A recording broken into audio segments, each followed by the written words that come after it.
Hello friends, your most welcome in legal chamber. और आज इस चैम्बर में हम बात करेंगे ऑर्डर 2 रूल 2 की, जो कि हम इसके पहले के वीडियो में डिस्कस कर चुके थे। बस बहुत थोड़ा सा डिस्कस किया था फ्रेंड्स। आज हम उसको पूरा डिटेल में करेंगे, तो प्लीज़ आप बने रहिए मेरे साथ और वीडियो को स्टार्ट करते हैं विदाउट डिले।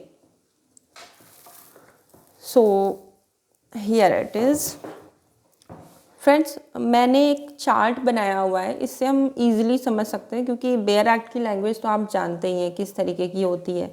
उससे समझ पाना थोड़ा सा डिफ़िकल्टी होता है। तो मैंने ये चीज़ें एक चार्ट के माध्यम से, एक साइनॉप्सिस के माध्यम से आपको क्लियर करने की कोशिश करूँगी। तो स्टार्ट करते हैं। कॉज ऑफ एक्शन जो है ना, पहले आप ये समझिए कॉज ऑफ एक्शन होता क्या है। कॉज ऑफ एक्शन वो चीज़ होती है, वो पर्टिकुलर एक डिसीजन या एक टर्म होता है जहाँ पे आप किसी बात पे अग्री कर रहे होते हैं और आपका ऑपोजिट पार्टी उसी बात पे डिनाई कर रहा होता है। वही आपका कॉज ऑफ एक्शन बन जाता है। अब कॉज ऑफ एक्शन में जब आप कोर्ट में जाएंगे तो दो चीज़ें आप सॉर्ट करेंगे। या तो आप क्लेम करेंगे डैमेजेस क्लेम, जिसमें पैसा, कंपनसेशन, ये सारी चीज़ें होती हैं, या तो आप रिलीफ क्लेम करेंगे जिसमें पोजीशन या मीन प्रॉफिट होती है। अब पहले देख लेते हैं फ्रेंड्स क्लेम के बारे में।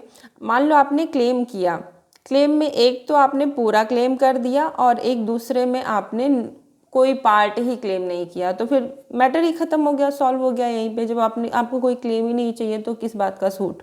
बट अगर आपने होल क्लेम किया, होल क्लेम में आपने कुछ ओमिट्स कर दिए, कुछ छुपा दिया और कुछ रिलिंक्विश कर दिया, कुछ चीज़ें छोड़ दी, कुछ छुपा दिया, कुछ चीज़ें छोड़ दी, तो उसके लिए आप बाद में क्लेम नहीं कर सकते हैं फ्रेंड्स। ध्यान से समझ लीजिएगा, आप होल क्लेम यहाँ पे कर रहे हैं बट कुछ चीज़ें आपने ओमिट कर दी और रिलिंक्विश कर दी, तो बाद में आप कुछ भी क्लेम नहीं कर सकते हैं उसमें। फिर सेकंड में आते हैं फ्रेंड्स रिलीफ में। रिलीफ में या तो आप पोजीशन के लिए रिलीफ कर रहे हो या आप मीन प्रॉफिट के लिए। मीन प्रॉफिट क्या होता है फ्रेंड्स? प्रॉपर्टी से की गई किसी तरह की कमाई को बोल सकते हैं हम मीन प्रॉफिट। तो आपने पोजीशन के लिए किया और फर्स्ट सूट में ही आपने इसको क्लेम कर दिया और पोजीशन आपको मिल गया। दूसरा क्या होता है कि आपने मीन प्रॉफिट के लिए आप गए। मीन प्रॉफिट में एक तो है कि आप विद लीव ऑफ कोर्ट हैं, without leave of court.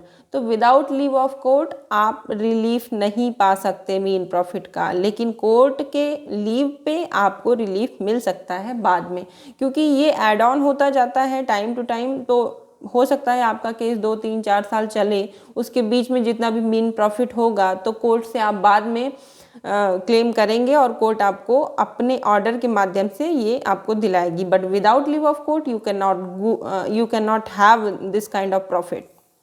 Okay friends, then हम कुछ की पॉइंट्स देख लेते हैं। कोई भी separate suit same cause of action पे नहीं आएगा। और मान लो आपने एक लैंडलॉर्ड है, उन्होंने अपने टेनेंट के अगेंस्ट में एविक्शन सूट फाइल किया। एविक्शन सूट में वो हार गए, फिर उसके बाद उन्होंने टाइटल पे फाइल किया सूट। तो फ्रेंड्स, एविक्शन और टाइटल दोनों सेम नहीं है, दोनों डिफरेंट कॉज ऑफ एक्शन है। तो यहाँ पे ऑर्डर 2 रूल 2 इसको बार नहीं करेगा। हालांकि पार्टी सेम है तो उससे कोई प्रॉब्लम नहीं है, हम सिर्फ यहाँ पे कॉज ऑफ एक्शन की ही बात कर रहे हैं। फिर उसके बाद एंसिलरी रिलीफ्स जो होती हैं, जैसे कि मेंटेनेंस की होते हैं, तो मेंटेनेंस में सेक्शन 24 वगैरह भी आप डाल देते हैं। तो नहीं, मेंटेनेंस में हाँ सेक्शन 24 या डीबी एक्ट में 24 या फिर डाइवोर्स में, तो ये उस तरह की रिलीफ्स होते हैं। ये केस के साथ ही साथ अपना चलते रहते हैं। मेन सूट जो होता है उसमें कोई अलग से लाने की ज़रूरत नहीं होती है इसमें फ्रेंड्स। तो ये है, आप इसका चार्ट का एक बार आप फिर से ओवरव्यू ले लीजिए और स्क्रीनशॉट रख लीजिएगा फ्रेंड्स, बहुत काम आएगा ये रिवीजन में आपके लिए। और उसके बाद आते हैं फ्रेंड्स इसके एसेंशियल कंडीशंस क्या हैं इस ऑर्डर 2 रूल 2 को इन्वोक करने के लिए। तो फर्स्ट है कि जो सेकंड सूट होगा वो पहले वाले सूट के तरीके से कॉज ऑफ एक्शन उसमें भी होना चाहिए, सेम एकदम जैसा पहला था वैसे। जैसे कि पहले आपने एविक्शन सूट फाइल किया था, उसमें आप हार गए, उसके बाद में भी आपने सेम सूट फाइल किया, सेम एविक्शन सूट ही फाइल किया, तो वो बार करेगा। तो ऑर्डर 2 रूल 2 आपको बार कर देगा। फिर दूसरा है कि प्लेंटिफ ने रिलीफ को सॉर्ट किया, उसके बाद में वो खुद से नहीं कर सकता है, लेकिन खुद से ऐड नहीं कर सकता है, बट वो कोर्ट ऑफ परमिशन से ऐड कर सकता है। ये हमने पहले भी डिस्कस किया हुआ था। थर्ड है कि सूट कोई डिसाइड हो गया है मेरिट पे, उसके बाद आप सेकंड सूट में same cause of action raise नहीं कर सकते, चाहे वो कोर्ट की परमिशन ही क्यों ना हो। अब फ्रेंड्स यहाँ समझिए, वैसे भी हमारे यहाँ कोर्ट केसेस बहुत ज़्यादा पेंडिंग में पड़े हुए हैं और एक सूट डिसाइड हो चुका है ऑलरेडी, और उसी सेम सूट को लेके आप फिर से आ रहे हो और कोर्ट से भी परमिशन चाहते हो कि कोर्ट आपको परमिट करे कि आप दोबारा से वही केस फाइल करो, तो ऐसा नहीं हो सकता है। इसीलिए यहाँ पे ये बार लगा दिया गया है। इसमें केस था फ्रेंड मोहम्मद खालिद खान वर्सेस मोहम्मद महबूब अली। एक एविडेंस था, एक एविडेंस में 2 क्लेम्स थे, सिंगल एविडेंस में 2 क्लेम्स थे और दोनों डिफरेंट थे, तो कॉज ऑफ एक्शन भी डिफरेंट माना गया था। तो यहाँ पे जो सॉर्ट किया गया था ऑर्डर टू रूल टू बार के लिए, वो नहीं हो पाया था। केवल सिंह वर्सेस लाजवंती के केस में, लाजवंती है एक्चुअली ये, लाजवंती के केस में क्या हुआ था कि पहले सूट में दोनों पति पत्नी में कॉम्प्रोमाइज़ हो गया था और कंसेंट डिक्री मिल गई थी, लेकिन कंसेंट डिक्री पति के द्वारा ऑबे नहीं किया गया था, तो सेकेंड सूट भी लेके आई।